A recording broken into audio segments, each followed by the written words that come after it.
Dear students, welcome you all.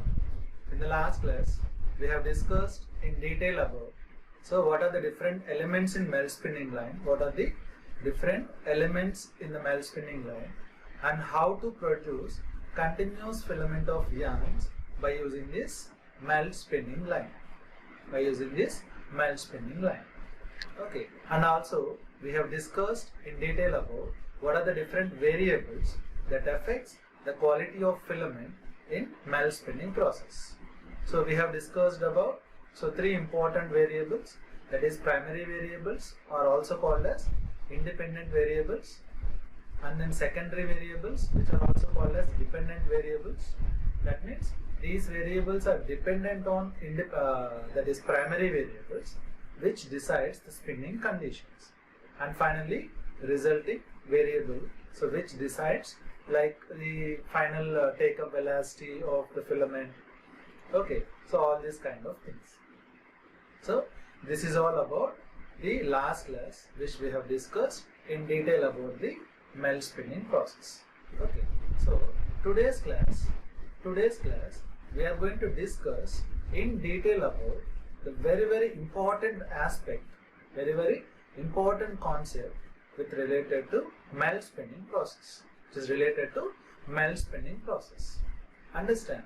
So that is nothing but the rheology behavior or the rheology of melt spinning. So it means that, as I told you in the previous classes also, like in the solution spinning also, we have discussed about this rheology. What do you mean by rheology? It is nothing but the flowing behavior of the polymer fluids. That may be molten or that may be like a solution. So whenever either it may be melt spinning or solution spinning, after preparing the polymer solution where we are passing through different elements in the spinning line.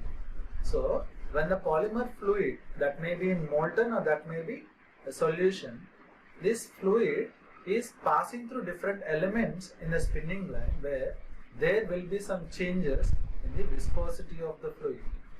So if at all the viscosity changes, or if you don't understand what are the various reasons for the changes in the viscosity, it is highly impossible for us to maintain the fluid viscosity to get required quality of final filament. Understand? So that is the reason why this studying of the rheology, that is the flowing behavior, is very important aspect in this spinning. So this is what we have discussed even in solution spinning, and today's class we are even discussing in this melt spinning process. So why? Because already you have studied how the melt spinning line looks like, what are the different elements in the melt spinning line, and what are the variables that are affecting the quality. And now this is the time for you to understand the flowing behavior of the polymeric fluids. Okay, so let us discuss about this. Okay, so if you look at the inspiration and the knowledge needed to develop this, whatever the spinning techniques which has been provided by the spider and silkworm, and these creatures show the following steps, like the different steps that are required to extrude thin continuous filaments. That means, where we can say that it is also a kind of bioemetics. That means the nature already, the existing phenomenon is there, like the spider and silkworm, how they are producing continuous, like in silkworm how it is producing continuous length of yarn. So by that has been inspired the researchers or the manufacturers to develop this manufactured fibers. And the first thing is like acquisition of spinning liquids, that is preparation of spinning liquids, and the formation of filaments, and then making the filaments harder, like again converts to its solid state. So and then finally we have to go for binding and then drawing to improve the adequate properties in the filaments. Understand? And whatever the that is manufacture of polymeric fibers, the polymer in the form of either it may be in the form of melt or a solution is squirted under pressure through the capillaries. Already you know what are the capillaries. which are nothing but, or which is nothing but the spinneret. So through the spinneret, we are just forcing the polymeric fluids at some pressure. So if you look at these capillary diameters or dimensions, which I told you in the last class itself, like the diameter, it is in the range of 0.002 to 0.04 centimeters, and lengths either equal to or 3 to 4 times the diameter. Understand? So whatever the fluid which is forcing through the spinneret, it comes out in the form of a continuous thread. And what we are doing after that, we are just taking it out, and then we are solidifying it by means of quenching process, and then we are binding on the bottoms. So finally we are acquiring a uniform cross-sectional shape or constant diameter around 0.002 centimeters or 20 micrometers. So this is how we are producing the continuous filament of yarns by using the melt spinning process.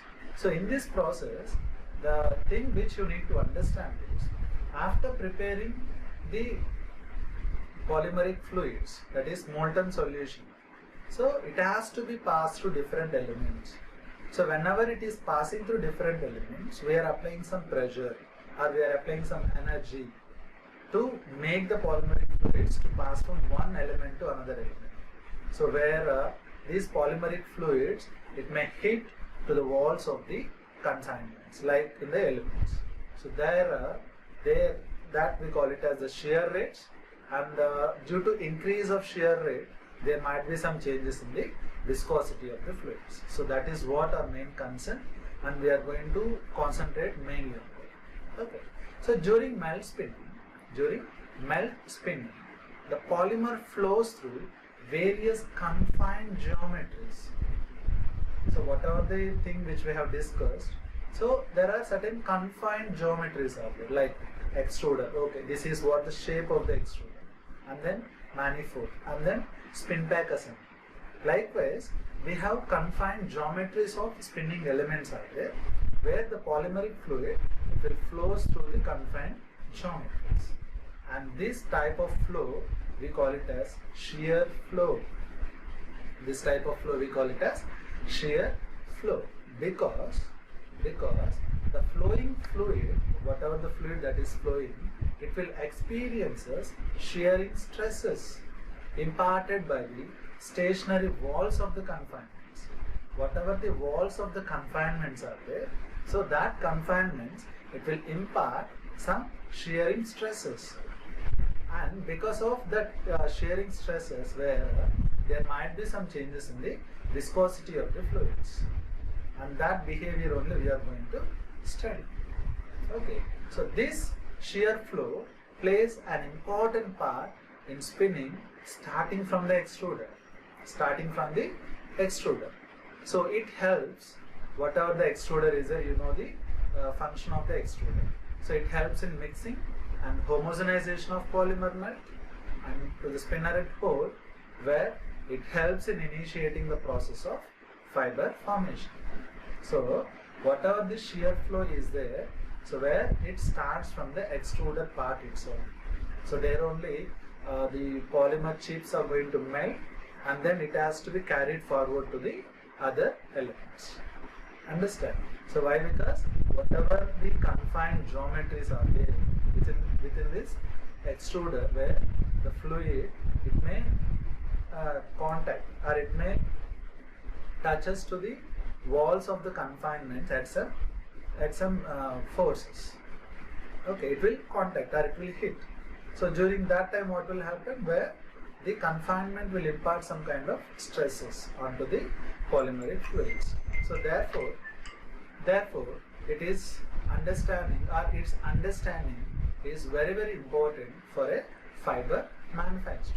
So without considering this shear flow of a polymeric fluid, where so it is going to be a trouble for the manufacturer. It is going to be a trouble for the manufacturer. Okay, now coming to this coming to this polymeric fluids, that is flowing of polymeric fluids, where generally, so it can be, or it can follow, the polymeric fluids may comes under the different behaviors, like it may comes under the Newtonian behavior, or sometimes it may comes under non-Newtonian behavior, and then viscoelastic behaviors. So now let us discuss in detail about what is this Newtonian behavior, whether our melt polymeric fluids will come under this Newtonian behavior or not. Suppose if at all any fluid, if it comes under this Newtonian behavior, what are the different criteria the polymeric fluid should satisfy? So we will see all these things for the non-Newtonian fluids as well as the viscoelastic fluids. Okay. So first we will see what is this Newtonian behavior. So which was introduced by Sir Isaac Newton. Okay. The polymeric fluids, whatever the, here you should understand polymeric fluid is nothing but, either it may be, now we are discussing this melt spinning, so that the molten solution. So the molten solution only we are naming it as polymeric fluids. Don't get confused.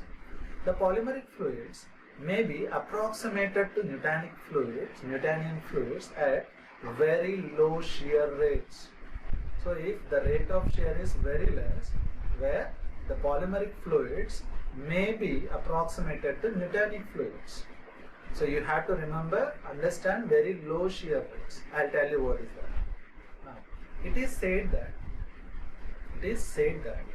these fluids have a normal behavior in which there is a very little viscosity, and this does not vary with forces that are applied on it. That means what? The viscosity of the fluids which will not affected by the forces which were applying on it. That means what? Now the polymeric fluid is there. It is passing through one of the element in the melt spinning line. For example, suppose it will hit the that is walls of the melt spinning line, that is walls, and whatever the shear rate that is experienced, which is very low and which will not affect the viscosity of the fluids. If that situation is there, where that polymeric fluid, it comes under this Newtonian behavior. Otherwise, it won't consider. A Newtonian fluid is a one where viscosity is constant. This is what very important for you to understand. A Newtonian fluid is a one where viscosity is a constant. Viscosity is constant at a given temperature and pressure. That means, say for example, if you are maintaining 250 degrees Celsius temperature and maybe 3 bar or 4 bar pressure. So at this 260 degrees Celsius temperature and 4 bar pressure, where the viscosity is constant, there won't be any changes in the viscosity. So this is the criteria of any polymeric fluid if it comes under Newtonian behavior. Or the polymeric fluid satisfy the condition, this condition, where it will come under this Newtonian behavior. Understand? That means in this Newtonian fluids, where viscosity is constant at a given temperature and pressure. So if you increase the temperature or if the pressure is varied, automatically the viscosity is going to be changes. So unless and until if you don't increase the temperature or pressure, where viscosity won't changes, there won't be any changes in the viscosity levels. Understand? So as the temperature increases in a fluids, that means from 260 to 280 if you are increasing, obviously the viscosity will decrease. So from this you can say that the viscosity is inversely proportional to raise the temperature. That means if you raise the temperature, viscosity will come down. If you decrease the temperature, where viscosity will increase. So that kind of relationship. So if you don't increase or decrease your temperature, and if you maintain the temperature constant, where there won't be any changes in the viscosities. Understand? So For example, if you see the water, sugar solutions, glycerin, silicon oils, light hydrocarbons, air and other gases are all the examples of Newtonian fluids. So if you take for example sugar solution. So while in our houses also we are preparing some sweets and all now. For that we are preparing this viscous sugar solution. So whenever you are increasing the temperature, or if you just take the temperature at a certain point, after that if you don't increase your temperature, where the viscosity is going to be same, that there won't be any changes. Viscosity is going to be changed. So still if you keep on increasing the temperature, now again what will happen, where viscosity will reduce, viscosity will decreases. Understand? Now the second one is non-Newtonian behavior. So hope you understand Newtonian behavior. So it's very simple for you to understand. The only thing is there is a viscosity of polymeric fluids. Whatever the thing we are discussing, it will surround, it will make a round on this viscosity behavior. So whatever the temperature of the fluid and whatever the pressure we are applying, if it is exceeds, if it is at a constant level, where there won't be any changes in the viscosity. If you increase temperature, obviously viscosity will reduce. Understand? So that is the Newtonian behavior. Now when it comes to non-Newtonian behavior, whatever the polymeric fluids, usually it's not a Newtonian fluid. So in Newtonian fluid we have seen where the condition is the shear rate is very, very less. But if you look at the actual scenario where the rate of shear is supposed to be very high, so in that case the polymeric fluids does not comes under this Newtonian fluids. So this means the viscosity of polymeric fluid is a function of shear rate. That means if there are some changes in the shear rate, where the changes will reflect in the viscosity of polymeric fluids. Now you can see the shear rate. So what do you mean by shear rate?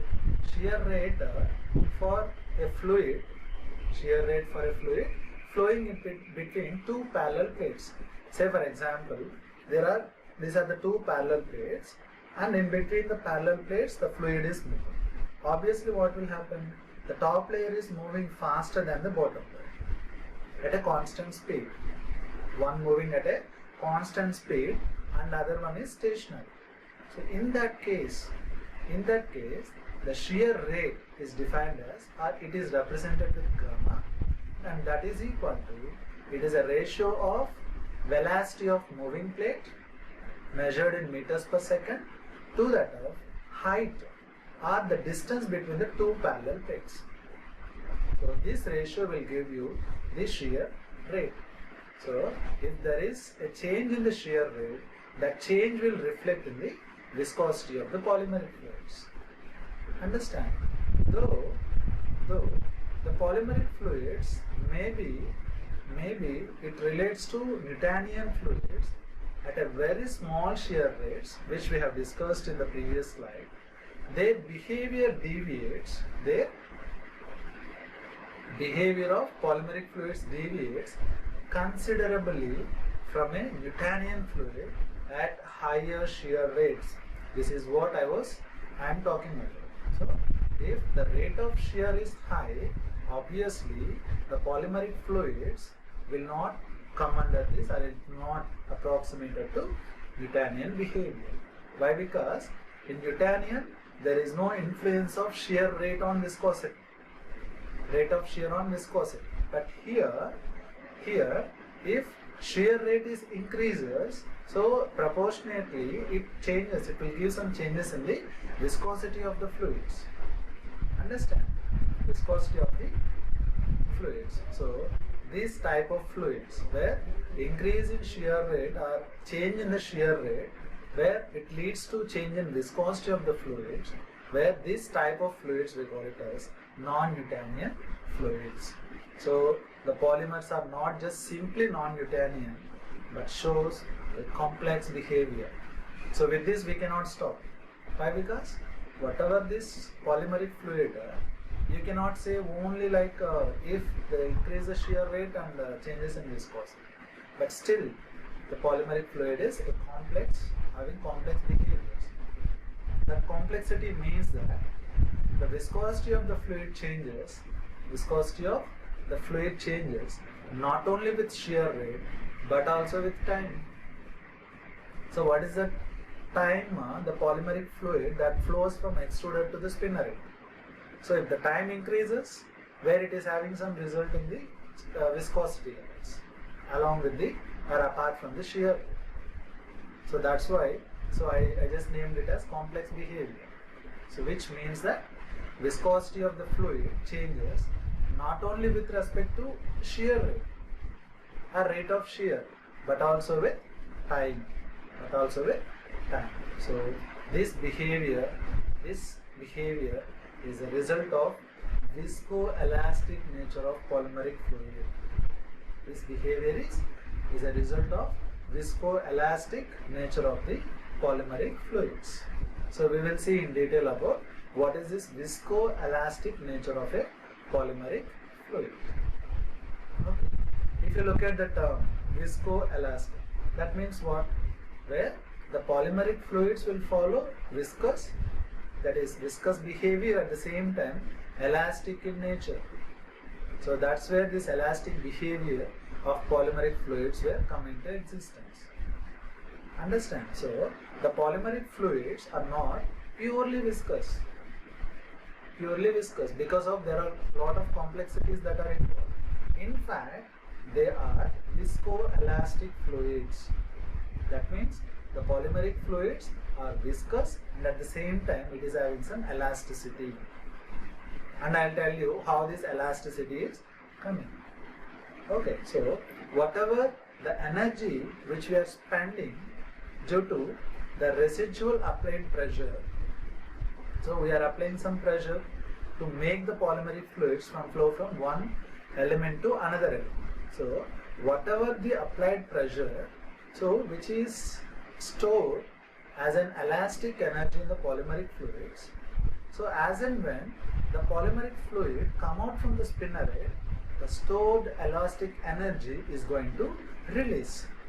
So in that time, where the that is the spinnerette, the polymeric fluid which is coming out from the spinnerette hole, that is going to bulge slightly. Because of release of the stored elastic energies. Understand? So how these elastic energies are coming into the polymeric fluid? Because of the applied pressures. So whenever these external forces like the external pressures are removed, where the polymer fluid is going to bulge. So this is called as Dyes swelling, which is very, very important. Okay, so this implies a viscoelastic fluid behaves both as a viscous fluid and then elastic material. Viscous fluid and then elastic material. So altogether, if you see, viscoelastic behavior in the sense, the polymeric fluid is not purely viscous in nature, at the same time it is also elastic in nature. That elastic energy is coming because of the residual applied pressures. Residuals of applied pressures. Okay.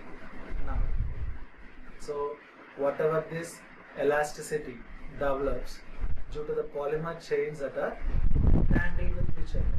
So we are talking about elasticity. No? How that elasticity is coming to the polymeric fluids, that is because of the polymeric chains are entangled with each other. Now you can see in this image, the polymeric chains are entangled with each other when there are no stresses. So under stresses, you can see the polymeric fluid is elongating. The second one you can see, the polymeric fluid is getting elongated. So during its elongation under stresses, where the polymeric fluid, it will elongate. So there it comes the elasticity. So soon after the stresses are removed. That means the polymer comes out, that is fluid comes out from the spinneret. Obviously, the polymeric network partially recovered to its original state. So you can see the first image and the third image where it is not same. The same sort of recovery is not happened. Why? Because there is no such springing attachment for these polymeric molecules to make it exactly to its original state. Understand? So that what will happen? So initially we have an entanglement or entangled polymer network when there are no stresses. So whenever the shear stresses are there, shear stresses like the polymeric fluids, it hits the walls of the confined geometries where some stresses will impart, which makes the polymeric chains elongate. There the polymeric fluid, it behaves like elastic polymers. And then whenever the polymeric fluids comes out from the spinneret core, where the polymeric network partially recovered to its original state. That's why that is the first image in this figure, and the third image is not same. There are some variations. So from this image, what you need to understand is where the polymeric entanglements are not same from the beginning and then last. There are some changes. Okay. Now, so whatever this changes are, this means that the polymer is pushed through a cylinder or any other geometry. So where a part of energy, some part of energy is utilized in moving the fluid permanently, that is overcoming the viscous nature. Why? Because where the polymeric fluid is viscous. So if you want to make the polymeric fluid move from one element to another element, where we have to apply some energy, we have to apply some forces. So in that some part of energy is utilized in moving the fluid permanently, that is by overcoming the viscous nature. If you don't apply some pressure now, what will happen? Because of the viscous nature, the fluid will not flow.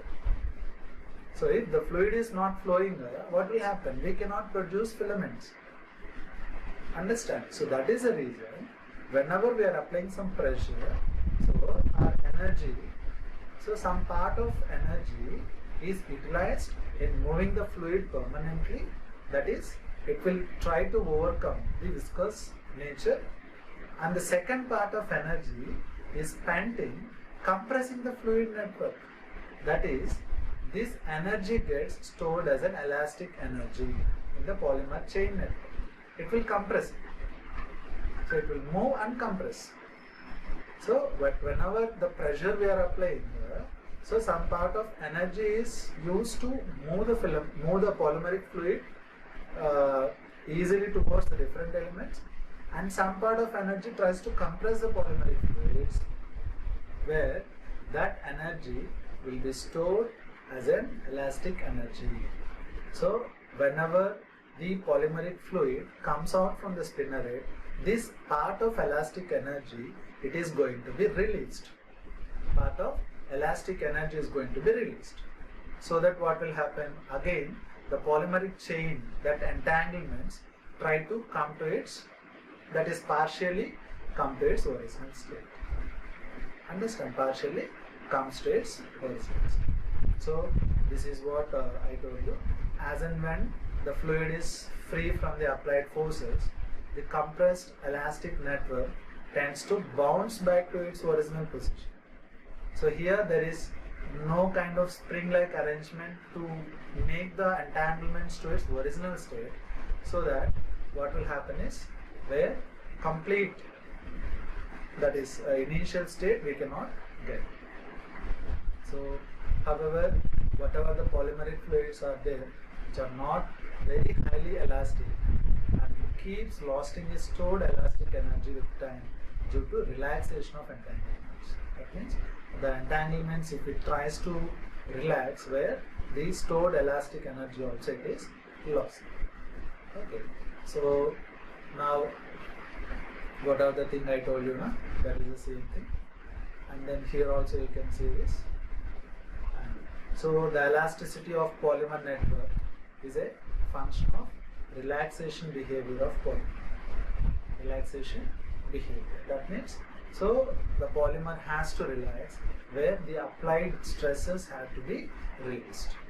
And whatever this elastic behavior of polymer network or polymeric fluid is also a function of shear rate. So the shear rate changes, the elastic behavior also changes.